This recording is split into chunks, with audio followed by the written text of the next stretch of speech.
भैया पेपर बहुत टफ था। इतना डिफिकल्ट पेपर कौन सेट करता है? कोई चांस ही नहीं है भैया, मुझे तो ड्रॉप लेना ही पड़ेगा। भैया अगर अप्रैल में भी ऐसा पेपर आ गया तो सब कुछ खत्म मेरा, क्योंकि मेरा तो लास्ट ईयर ही है। भैया अप्रैल अटेम्प्ट में कैसे फोड़ूं? कुछ धांसू वीडियो बनाओ ना। समझ सकता हूँ भाई, समझ सकता हूँ तुम्हारा सारा दुख दर्द पीड़ा सब कुछ समझ सकता हूँ, लेकिन जेईई मेंस का फर्स्ट अटेम्प्ट खत्म हो चुका है। अब पेपर लेंदी था, डिफिकल्ट था, इजी था, जो भी था, मैं उस पर नहीं जाऊंगा। उसके बारे में बात करके टाइम वेस्ट होगा। लेकिन जो नहीं हुआ, क्या उसमें कुछ किया जा सकता है? आज हम उस पर बात करेंगे। बस 2 महीने बचे हैं अप्रैल अटेम्प्ट में, एंड द सवाल है कि क्या उसमें तुम फोड़ सकते हो? मेरे साइड से इसका जवाब है यस। और वो कैसे करना है, आज की ये पूरी वीडियो उसके बारे में। इससे पहले कि मैं वीडियो शुरू करूं, I want you guys to go down to the comment section below and write down कि तुम्हारे कितने एक्सपेक्टेड मार्क्स है फर्स्ट अटेम्प्ट में। बिल्कुल ऑनेस्टी के साथ लिखना, और साथ में एक वर्ड और लिखना, होप। अगर तुम ये लिखते हो तो मैं इससे ये समझूंगा कि तुम अभी भी होपफुल हो कि तुम अप्रैल अटेम्प्ट में फोड़ सकते हो। और इससे होगा कुछ नहीं, बस एक अकाउंटेबिलिटी आएगी कि यार मैंने यहाँ पे कमेंट करा था, भैया को बोला था कि मैं होपफुल हूँ, तो मैं गिव अप नहीं करूंगा। Now let's start the video. अब देखो, तुमको कोई भी स्ट्रैटेजी बताने से पहले ना मैं चाहता हूँ कि तुम अपने आप को एनालाइज करो और देखो कि तुम 4 कैटेगरीज में से कौन से कैटेगरी में लाई कर रहे हो। ये 4 कैटेगरीज क्या है, ध्यान से सुनो। पहला कैटेगरी है द 200+ क्लब, मतलब ऐसे बच्चे जिनको पता है कि उनको जेईई मेंस के फर्स्ट अटेम्प्ट में 200 से तो ऊपर मार्क्स आने ही वाले हैं। अगर तुम ऐसे बच्चे हो तो मैं तुमको एक ही चीज रिकमेंड करूंगा, और वो है कि भाई प्लीज जेईई एडवांस का प्रिपरेशन करो। तुमको एडवांस के पीवाईक्यूज और सैंपल पेपर्स लगाना शुरू कर देना चाहिए। मैं ये रिकमेंड नहीं करूंगा कि तुम अभी भी मेंस वाली चीजें पढ़ते रहो। ऑफ कोर्स अगर तुमको लगता है कि तुमको अप्रैल अटेम्प्ट देना चाहिए तो दे देना, बट तुम्हारा प्रायोरिटी अभी एडवांस्ड होना चाहिए, क्योंकि 200 मार्क्स ये भी शो करता है कि तुम एडवांस में भी अच्छा कर सकते हो। तो प्लीज अपने आप को हल्के में मत लेना, अपना जीजा लगा के एडवांस में फोड़ देना। कैटेगरी 2 है फाइनल डू और डाई फाइटर्स। ये ऐसे बच्चे हैं जिनका ये लास्ट ईयर है और अप्रैल अटेम्प्ट उनका लास्ट अटेम्प्ट है। कैटेगरी 3 है बोर्ड फिनिशर्स। ऐसे बच्चे जिन्होंने पहला अटेम्प्ट दिया है, अभी बोर्ड पे फोकस करेंगे, उसके बाद फिर दूसरा अटेम्प्ट फिर से देंगे। और कैटेगरी 4 है ड्रॉप थिंकर्स, कि इवन दो अभी भी अप्रैल अटेम्प्ट बाकी है, बट उन्होंने अभी डिसाइड कर लिया यार मुझे को तो ड्रॉप ही लेना है, मैं क्यों अप्रैल अटेम्प्ट में अपना टाइम वेस्ट करूं। ये चारों कैटेगरी के स्टूडेंट्स को क्या करना चाहिए और किस तरीके से करना चाहिए, ये वीडियो में एक एक करके अलग अलग बताऊंगा। कैटेगरी 1 का तो सॉर्टेड है, उनको एडवांस पे फोकस करना चाहिए। कैटेगरी 2 जिनका डू और डाई सिचुएशन है, जिनका ये लास्ट अटेम्प्ट है, उनके पास कोई ऑप्शन ही नहीं बचता, उनको जी जान लगा कि अप्रैल अटेम्प्ट देना ही पड़ेगा। उनको कैसे देना है वो मैं बताऊंगा इस वीडियो में। जो कैटेगरी 3 है, जो कि बोर्ड्स पे फोकस करने के बाद फिर से अप्रैल अटेम्प्ट पे आएंगे, उनको भी कैसे स्ट्रेटजी फॉलो करना चाहिए वो भी अच्छे से बताऊंगा कि दोनों बैलेंस हो जाए। लेकिन जो कैटेगरी 4 है, सबसे पहले उनको मैं एक बात कहना चाहूंगा कि अगर तुम्हारे पास अभी भी एक मौका है कि तुम्हारे पास अप्रैल अटेम्प्ट बचा हुआ है और तुम अभी से सोच रहे हो कि यार मैं ड्रॉप ले लूंगा, मैं इस चीज को सपोर्ट नहीं करता। मैं ये नहीं रिकमेंड करूंगा कि तुम इस अपॉर्चुनिटी को मिस करो कि तुम्हारे पास एक और मौका है जेईई मेंस में फोड़ने का। मेरे टाइम पे ये मौका नहीं होता था, एक ही बार एग्जाम होता था, अगर वो अच्छा नहीं गया तो आपको ड्रॉप लेना पड़ता था। हाँ, अगर तुम ऐसे बच्चे हो जिसको मार्क्स बहुत ही खराब आ रहा है पहले अटेम्प्ट में, मतलब 300 में आ रहा है 30 नंबर 40 नंबर, बहुत ही कम, और तुमको लगता है कि नहीं यार मुझे और ज्यादा एनहांस करना है, कुछ ज्यादा ही अलग लेवल पे प्रिपरेशन करना है, तो फिर तुम ड्रॉप का सोच सकते हो अभी से। Then I will not recommend कि तुम टाइम वेस्ट करो अप्रैल अटेम्प्ट में। अब जिस भी कैटेगरी की तुम बच्चे हो, थोड़ा वीडियो में आगे बढ़ते हैं। सबसे पहली चीज जो हम करेंगे वो होगा एग्जाम एनालिसिस।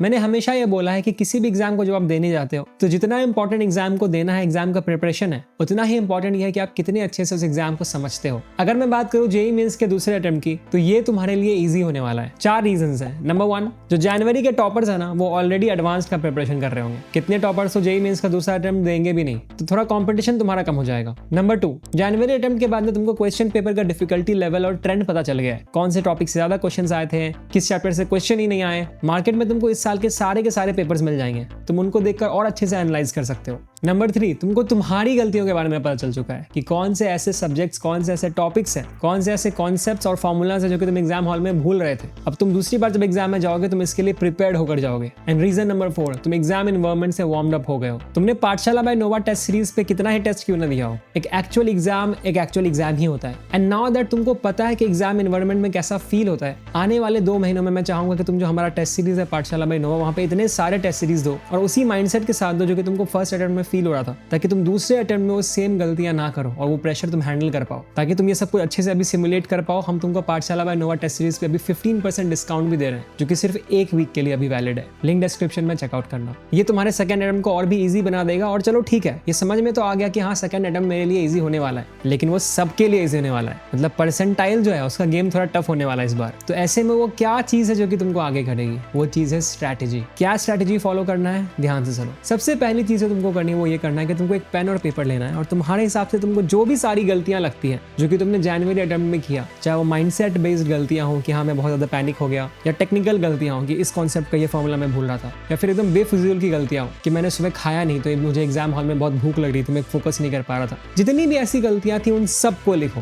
और तुम्हारा टारगेट ये होना चाहिए कि दूसरे अटेम्प्ट में ये सारी गलतियां रिपीट बिल्कुल ही ना हो। मेरे एक्सपीरियंस में प्रीवियस स्टूडेंट्स को बात करने के बाद और मेरे खुद के पर्सनल एक्सपीरियंस से मैं ये कह सकता हूँ कि जनरली 5 टाइप ऑफ गलतियां बच्चे करते हैं। मिस्टेक नंबर 1 होते हैं ऐसे बच्चों के द्वारा जो कि बोर्ड्स पे भी फोकस कर रहे होते हैं, तो क्योंकि उनको बोर्ड का भी प्रेशर फील हो रहा होता है वो जनवरी अटेम्प्ट पे फोकस नहीं कर पाते। सेकंड टाइप ऑफ बच्चे होते हैं प्रेशर स्ट्राइकिंग स्टूडेंट्स, जिनको आता सब है बट एग्जाम हॉल का प्रेशर हैंडल नहीं कर पाते। इनको तो इतना सारा टेस्ट सीरीज देना चाहिए ना, मैं क्या बताऊं। अब तुमको शायद इंपॉर्टेंस रियलाइज हो गया होगा। थर्ड प्रॉब्लम होती है टाइम स्टार्ट बच्चे।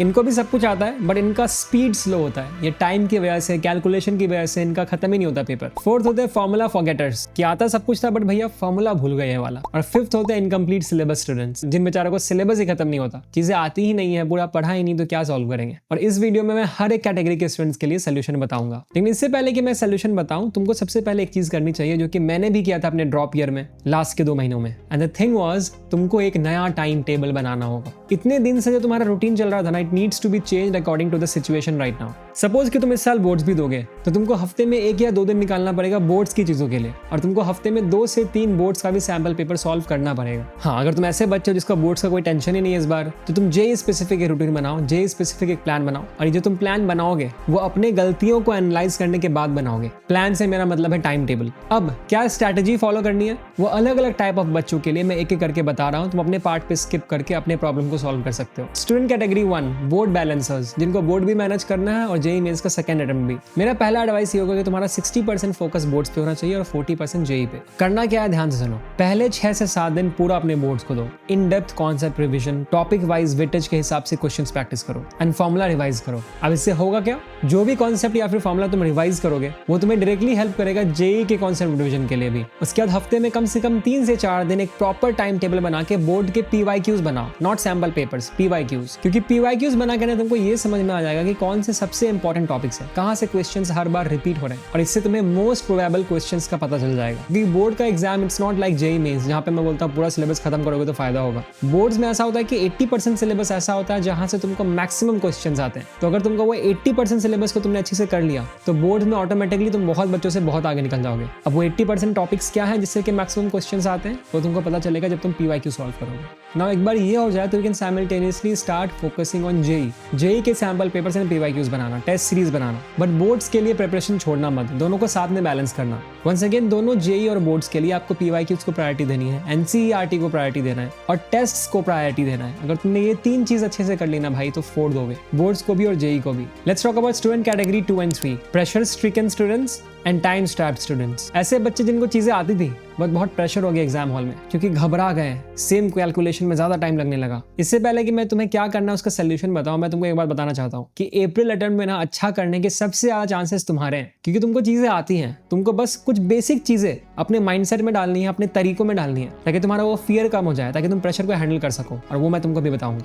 खुश हो जाओ क्योंकि तुम अपने वो एडवांटेज वाले लैडर पे सबसे टॉप पे हो। तुम्हारे लिए सिंपल एक ही सोल्यूशन है, पता है क्या? तुमको रियल एग्जाम एनवायरनमेंट में पेपर सॉल्व करना शुरू करना होगा। अब बोलोगे कैसे? इसके लिए 2 ऑप्शंस है। अपना कमरा बंद करना, एग्जाम की सारी चीजें अपने आसपास रखना, जैसे कि वॉच, पेन, शीट्स, और फोन को अपने से दूर फेंक देना, और हर दिन तुम 2 पेपर लगाना। और उसके बाद सोने से पहले ये मेक श्योर करना कि उन दोनों पेपर में जितनी भी गलतियां हुई हैं उनको इतने अच्छे से एनालाइज कर लो, इतने अच्छे से एनालाइज कर लो कि वो गलतियां वापस से कभी रिपीट ना हो। ये करने के लिए तुम्हारे पास बेस्ट ऑप्शन होगा कि तुम एक अच्छा टेस्ट सीरीज ज्वाइन कर लो। तुम्हारी कोचिंग का टेस्ट सीरीज है तो अमेजिंग। मैं हाईली रिकमेंड करूंगा कि तुम 1 से ज्यादा टेस्ट सीरीज अगर ज्वाइन कर सकते हो तो जरूर करना, क्योंकि हर टेस्ट सीरीज का अपना अलग बेनिफिट होता है, उनके फीचर्स अलग होते हैं। पाठशाला by Nova test series join करोगे तो तुमको बहुत फायदा इस बेसिस पे होगा कि तुम्हारा स्वॉट एनालिसिस जो फीचर हम तुमको देते हैं, तुम्हारा टाइम सेव हो जाएगा एनालिसिस में। प्लेटफॉर्म खुद तुमको बताएगा कि तुम्हारी गलतियां क्या हो रही हैं, कौन से ऐसे टॉपिक्स है जिससे कि तुम सबसे ज्यादा गलतियां कर रहे हो, और उन्हीं टॉपिक से तुमको प्लेटफॉर्म ढेर सारे क्वेश्चंस भी रेकमेंड करके देगा। और क्योंकि हम 15% डिस्काउंट दे रहे हैं 1 वीक के लिए, तुम्हारे लिए बहुत ही अच्छा मौका है। अगर ये करने के साथ साथ तुमको और भी प्रॉपर माहौल चाहिए तो मेरे अकॉर्डिंग तुम ऑप्शन 2 ट्राई कर सकते हो, विच इज तुम एक ऑफलाइन टेस्ट सीरीज भी ज्वाइन कर सकते हो, जैसे कि एलन का हो गया, फिटजी का हो गया, ऐसी बहुत सारी ऑर्गेनाइजेशंस है। यहाँ पे तुम खुद को एनरोल करो,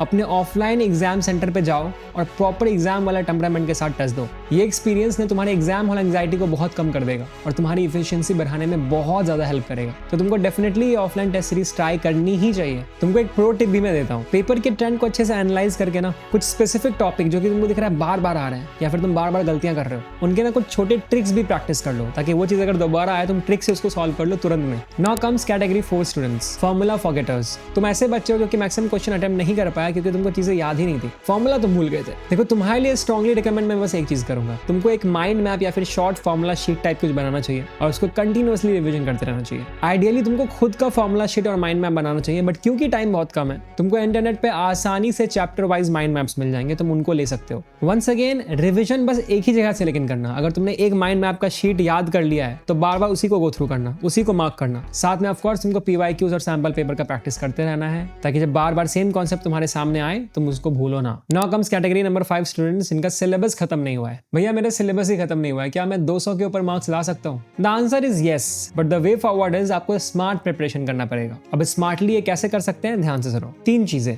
नंबर 1, सिलेबस कंप्लीशन करने के पीछे भागेंगे, लेकिन वो पहली प्रायोरिटी नहीं होगी। पहली प्रायोरिटी क्या होगी? पहली प्रायोरिटी होगी नंबर 2, विच इज कि जो चैप्टर्स ऐसे मॉडरेट हैं उनको हम स्ट्रॉन्ग करेंगे। एक बार वो पूरा स्ट्रॉन्ग हो गया तब जाके वीक को हम मॉडरेट या फिर वीक को स्ट्रॉन्ग करने की कोशिश करेंगे, अगर मेरे पास टाइम बचेगा तो। एंड नंबर 3, हम सबसे पहले उन चैप्टर्स पे फोकस करेंगे जो कि प्रायोरिटी लिस्ट में सबसे टॉप पे हैं, जिनसे सबसे ज्यादा क्वेश्चंस आते हैं, जैसे वेव्स, इलेक्ट्रिसिटी या फिर मॉडर्न फिजिक्स। मैथ्स में probability, vector, permutation and combinations, then chemistry में पीरियोडिक टेबल, कोऑर्डिनेशन कंपाउंड्स। अगर तुम ये टॉपिक्स अच्छे से पढ़ लोगे तो तुमको एग्जाम में इनसे शॉर्ट क्वेश्चंस भी मिलेंगे और मार्क्स भी। अब यहाँ पे एक प्रो टिप तुमको देना चाहूंगा और वो ये है कि एग्जाम में ना तुमको हर क्वेश्चन सही सॉल्व करने के 4 मार्क्स मिलते हैं और गलत करने के -1 मिलते हैं, राइट? अब तुम वो क्वेश्चन जो तुम सही बना रहे हो वो तुम 10 मिनट लगा के किसी टफ क्वेश्चन को बनाओ या फिर 1 सेकंड लगा के किसी इनऑर्गेनिक के बेसिक रट्टा मारने वाले क्वेश्चन को बनाओ, मिलने तुमको उतने ही मार्क्स हैं 4। तो फिर क्यों अपना दिमाग खराब करना है ऐसे टॉपिक्स पे जो कि बहुत टाइम टेकिंग है? पहले उनको मास्टर करो जो कि इजी है और हाई स्कोरिंग है। Getting it? हर सब्जेक्ट के चैप्टर वाइज वेटेज और लास्ट 45 डेज के अंदर most important but the easiest chapters कौन से हैं उनके ऊपर मैं एक डिटेल वीडियो लेकर आने वाला हूँ चैनल पे जल्दी, तो प्लीज सब्सक्राइब कर लेना क्योंकि ये वीडियो तुम्हारे लिए बहुत इंपॉर्टेंट होने वाली है। एंड में बस तुमको इतना बोलूंगा कि जो भी मैंने इस वीडियो में बताया ना, प्लीज अच्छे से फॉलो करना एंड गिव अप मत करना।